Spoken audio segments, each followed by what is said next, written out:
মায়ার নবী দয়ার নবী জন্মগ্রহণ করলেন।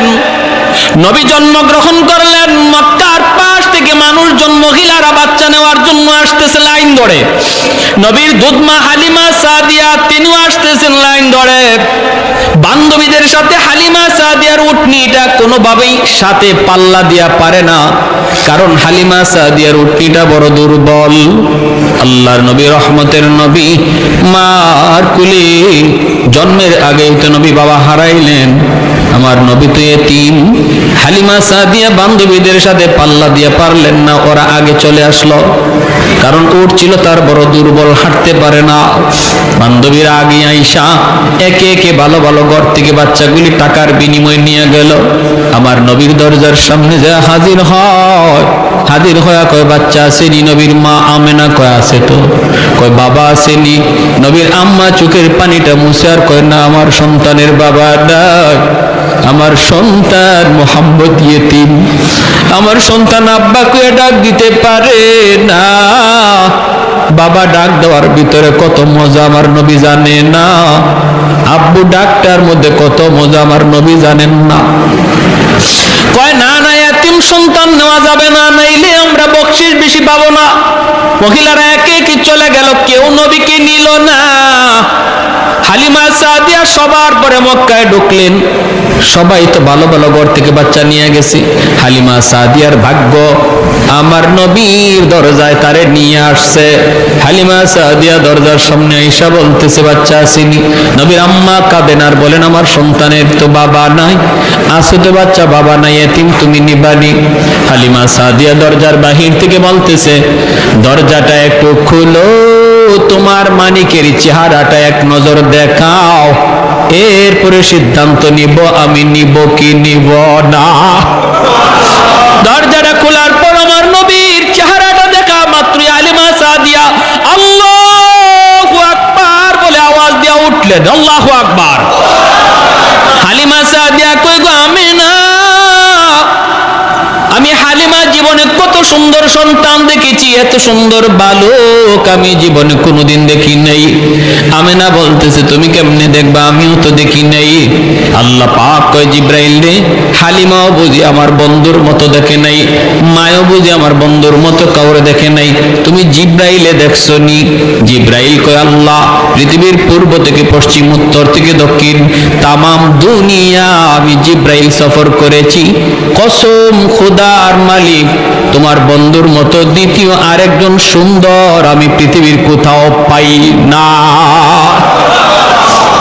আল্লাহ পাক কয় জিব্রাইল তুমি কেমনে দেখবা, আমিনা কেমনে দেখবে, হালিমাও কেমনে দেখবে? আমি আল্লাহ কি বলি শুনো, আমি তো খালিক, আমি তো মালিক, আমি তো মানুষ বানাই। আমি আল্লাহ বলতেছি আমার বন্ধুর মতো দ্বিতীয় আরেকজন পৃথিবীতে আমি অতীতে বানাই নাই, ভবিষ্যতেও বানাবো না। এজন্য নবীকে কোলে নিয়ে হালিমা সাদিয়া উটের পিটাইয়া বসছেন। আমার কিচ্ছু লাগবো না, আমি বাচ্চা লয়ে যাই। চেহারায় কয় অনেক কিছু, চেহারায় কয় বহুত নিয়ামত, চেহারায় কয় বহুত বরকতি বাচ্চা, বহুত বরকতি বাচ্চা। হালিমা সাদিয়ার স্বামী উটের পিঠে বসা, গিয়ে নিয়ে উঠছে পরে হালিমা সাদিয়ার স্বামী বলতেছে হালিমা গো কিছু পাইছো? হালিমা সাদিয়া বলতেছেন স্বামী গো চেহারা দেখো, কিছু না, চেহারায় মনে হয় আমরা সব পাইয়া গেছি, চেহারায় বোঝা যায় আমরা সব পাইয়া গেছি। আল্লাহ নবীকে কোলে নিয়ে হালিমা সাদিয়া উটের পিছে বসছেন আর সামনে বসছেন তার স্বামী। এবার স্বামী উটকে পিটাইতেছেন। খাসাইসুল কুবরা নামক কিতাবের ভিতরে লিখেন আল্লামা জালালউদ্দিন সুয়ুতি রহমতুল্লাহ আলাইহি, পিঠে চাবুক দিছেন উটরে, চল বাড়ি যাব, বাচ্চা তো পেয়ে গেছে। উট নড়ে না, চড়ে না, লড়েও না, পিটা খায় উটে, কথা কয় না, আরো পিটায়, উট নড়ে না, চড়ে না। এইবার হালিমা সাদিয়া অবাক, স্বামী অবাক, ঘটনা কি? উট নড়ে না, চড়ে না, বসছে যে আর উঠেই না। এইবার উট আল্লাহর কাছে তার জবান চায়, জবান উঠে আল্লাহর কাছে জবান চায়, মালিক আমি তো হায়ওয়ান, তুমি আমার জবান দেও নাই, এতে আমার কোনো বাধা নাই, আপত্তি নাই, কোনো অভিযোগও নাই, মালিক তোমার মর্জি, কিন্তু আল্লাহ এই মুহূর্তে আমার একটু জবান খুলে দাও, আমি আমার মালিকের সাথে একটু কথা বলবো। কেন আমি উট হাঁটতেছি না, নড়তেছি না? সাথে সাথে আল্লাহ উটের জবান খুলে দিয়েছে। উট ডাক দেয়া কয় মালিক আমারে যতই মারো যতই পিটাও আমি কিন্তু নড়ব না, হাঁটব না। কারণ তোমার পিছনে যে বসছে তোমার বিবি যারে কুলে নিয়ে বসছে, তুমি তারে না চিনলেও আমি উট তারে চিনে ফেলেছি। আমি উট তারে চিনে ফেলেছি। ইনি রহমতের নবী সাইয়্যিদুল মুরসালিন। উনার খাতিরে আল্লাহ কায়নাত বানাইছে, আমারে বানাইছে, তোমারে বানাইছে।